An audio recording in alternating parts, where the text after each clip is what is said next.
رمضان کے بعد کیا تبدیلی لائے, رمضان کے بعد زندگی میں کیسے تبدیلی لائیں. عبداللہ صاحب لاہور سے, بھائی رمضان میں ہی توبہ کر کے تبدیلی لائیں, بات کا انتظار نہ کریں اور توبہ کر لیں. اللہ میں تمام صغائر کبائر گناہوں سے بچنے کا تجھ سے وعدہ کرتا ہوں.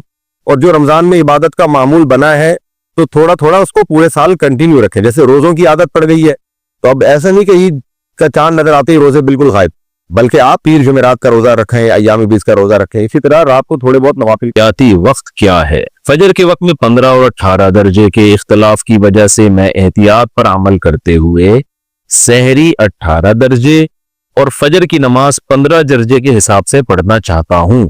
اگر ہماری مسجد میں فجر کی نماز 18 درجے کے حساب سے پڑھی جائے تو کیا ایسی صورت میں انفرادی نماز پڑھ سکتا ہوں؟ فہد صدیقی یو پی سے. فہد صدیقی صاحب, آپ نے جو سوال کیا ہے بہت سے لوگوں کو سمجھ میں نہیں آیا ہوگا, تو میں تھوڑا سا ان کو آسان لفظوں میں ڈیفائن کر دیتا ہوں. دیکھیں, یہ جو صبح صادق ہے نا, صبح صادق کہتے ہیں کہ جب سحری کا وقت ختم ہو جائے اور فجر کا وقت شروع ہو جائے تو سورج 18 ڈگری پہ ہوتا ہے تو علماء کہتے ہیں کہ صبح صادق کا وقت شروع ہو جاتا ہے.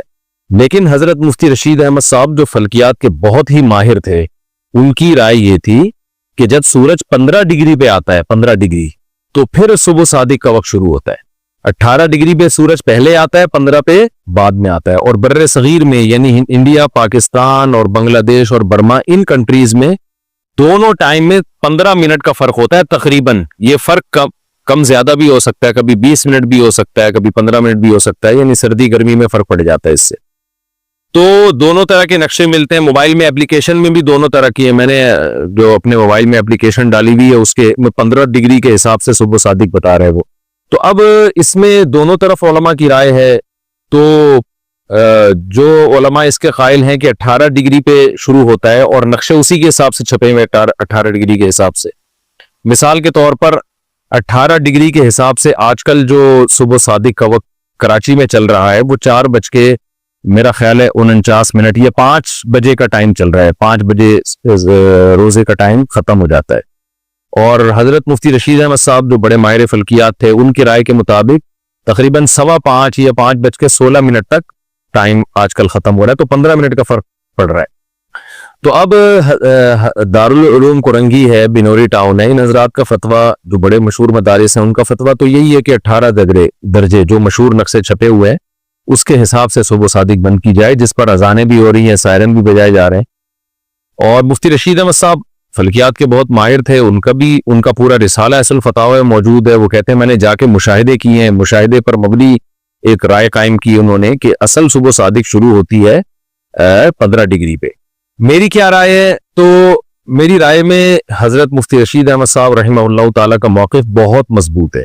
اس کی وجہ یہ ہے کہ اگر آپ نیوٹرل ہو کے اس مسئلے کی تحقیق کرنا چاہیں گے نا, نیوٹرل ہو کے, نہ آپ یہ دیکھیں 18 والوں کے کیا دلائل ہیں, نہ آپ یہ دیکھیں 15 والوں کے, آپ گاؤں دیہاتوں میں جائیں جن کو 18 اور 15 ڈگری وہ جانتے ہی نہیں ہیں, وہاں جا کے آپ کسی پرانے بوڑھے کے ساتھ جو مشاہدہ کر کے صبح صادق اور صبح کاذب کا اعلان کرتے ہوں, ان صبح صادق کا مشاہدہ کر کے, یعنی وہ نقشوں کو نہیں, ان کو پتہ ہی نہیں گاؤں دیہاتوں میں, تو وہ جب آپ کو بتائیں گے نا, جو باپ دادا سے چلے آ رہے ہیں, وہ دیکھ کے بتائیں گے بھئی اب صبح صادق ہو گئی ہے. ایسے ایک لمبی روشنی پھیلتی ہے, ایسے ایک روشنی وہ ہوتی ہے جو عمود میں ہوتی ہے, یہ صبح کاذب کہلاتی ہے. یعنی جیسے مشرق کی طرف سورج جب اوپر آتا ہے نا تو ایک ایسے لائن جاتی ہے سب سے پہلے, بالکل ایسے, یعنی سیدھی لائن ہوتی ہے. تو یہ جو لائن ہے یہ صبح کاذب کہلاتی ہے, جھوٹی صبح. اور ایک پھر جب روشنی ایسے پھیلنا شروع ہوتی ہے نا, ایسے یعنی جس کو ہم مستطیل کہتے ہیں یا عرضن کہتے ہیں, ایک تو طول ہوتی ہے ایک عرض, ایسے اس طرح سے جب یعنی روشنی پھیلنا شروع ہوتی ہے تو وہ صبح صادق کہلاتی ہے. اس پر سب کا اتفاق ہے. تو آپ جب گاؤں دیہاتوں میں نیوٹرل ہو کے جائیں گے, مشاہدہ کریں گے ساحل سمندر پہ یا ایسے علاقوں میں جہاں گرد و غبار نہیں ہے, تو اس میں آپ دیکھیں گے کہ وہ لوگ جب بتا رہے ہوں گے نا صبح صادق ہو گئی ہے, تو وہ مفتی رشید احمد صاحب کی رائے پر بیٹھ رہی ہوگی. وہ یعنی میں نے اپنے طور پر جو نیوٹرل لوگوں سے تحقیق کی ہے, وہ جو بتاتے ہیں صبح صادق کا ٹائم تو وہ 15 ڈگری کے حساب سے بن رہا ہوتا ہے. تو اب آپ زیادہ کیلکولیشن میں جاتے ہیں, فلکیات کا بہت سے لوگوں کو علم بھی نہیں ہے, تو وہ پھر پیچیدگی میں چلے جاتے ہیں. تو اس لیے دونوں موقف ہیں. ہمارا موقف اس میں یہی ہے کہ 15 ڈگری پہ صبح صادق کا وقت ہوتا ہے. تو ہمارا عرصے سے معمول ہے, 25-26 سال سے. حضرت مفتی رشید احمد صاحب کو بھی ہم نے دیکھا, ان کو چونکہ اپنی رائے پر 100% اطمینان تھا, اس لیے وہ 15 ڈگری تک روزہ کھاتے تھے, وہ یعنی سحری کرتے تھے, کیونکہ ان کی رائے پر 100% اطمینان تھا ان کو اپنی رائے پر. ان سے بعض دفعہ کسی نے کہا کہ آپ احتیاط پر عمل کریں, دوسرے علماء بھی ہیں, تو انہوں نے کہا کہ بھئی احتیاط پر تو تیسرا 3rd پرسن عمل کرے نا. ایک آدمی جس کے پاس دونوں قول ہو تو وہ احتیاط پر عمل کرے نا. جو صاحب قول ہے وہ تھوڑی احتیاط پر عمل کرے گا. صاحب قول کو تو اپنے قول پر اطمینان ہے. تو وہ کہتے تھے میں نے تو مشاہدے پر مبنی میری تحقیق ہے, تو اس لیے وہ 15 ڈگری پر ہی سحری بند کرتے تھے.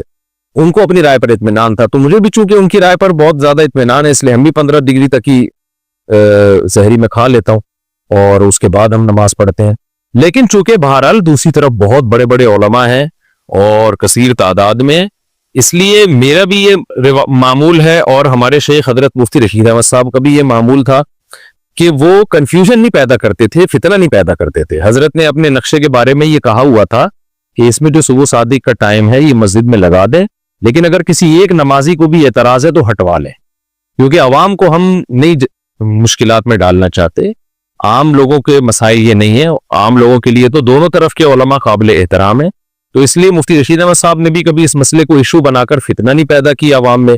ہماری بھی کوشش یہی ہوتی ہے. میں جب بھرے مجمع میں ہوتا ہوں, لوگوں میں ہوتا ہوں, تو پھر میں سحری 18 ڈگری کے حساب سے ہی بند کرتا ہوں, کیونکہ سب سحری بند کر دیں گے, میں کھاتا رہوں گا, 10 لوگ سوال پوچھیں گے, پھر میں جواب دوں گا, ایک نیا فتنہ کھڑا ہوگا.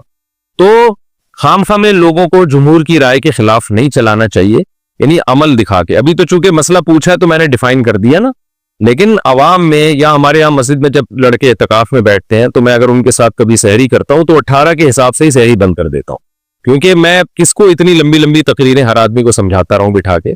تو اس لیے میں یہ کہہ رہا ہوں کہ ایسا نہ ہو کہ آپ میری یہ تقریر سن کے کوئی فتنہ کھڑا کر دیں اور کھلے عام آپ 15 ڈگری کے حساب سے کھانا شروع کر دیں, پورا ملک 18 پہ بند کر رہے ہیں اور آپ لوگوں کے منہ چڑھا رہے ہیں, ایک نیا فتنہ کھڑا ہو جائے گا. تو اس لیے جس کو حضرت مفتی رشید احمد صاحب کی رائے پر 100% اطمینان ہے تو وہ 15 ڈگری تک کھا سکتا ہے, لیکن وہ اپنے گھر کے بند کمرے میں بیٹھ کے کھائے, دنیا کو نہ دکھائے وہ. اور جس کا خیال یہ کہ بھئی دونوں طرف علماء ہے تو پھر احتیاط پر عمل کر لے.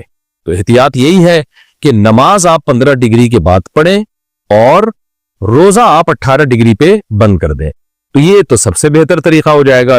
اس میں تو بالکل سب کے نزدیک آپ کا روزہ بھی درست ہو جائے گا اور نماز بھی آپ کی درست ہو جائے گی.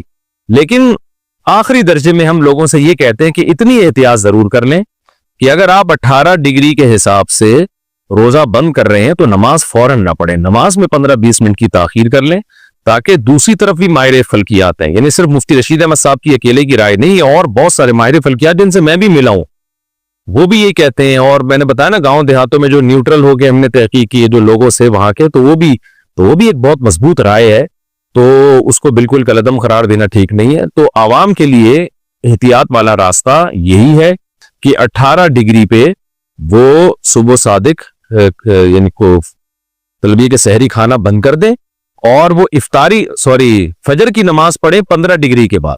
تو اس میں نماز بھی سب علماء کے نزدیک درست ہو جائے گی اور روزہ بھی سب کے نزدیک آپ کا بالکل درست ہو جائے گا. تو یہ احتیاط اگر آپ کرتے ہیں تو یہ بہت اچھی بات ہے.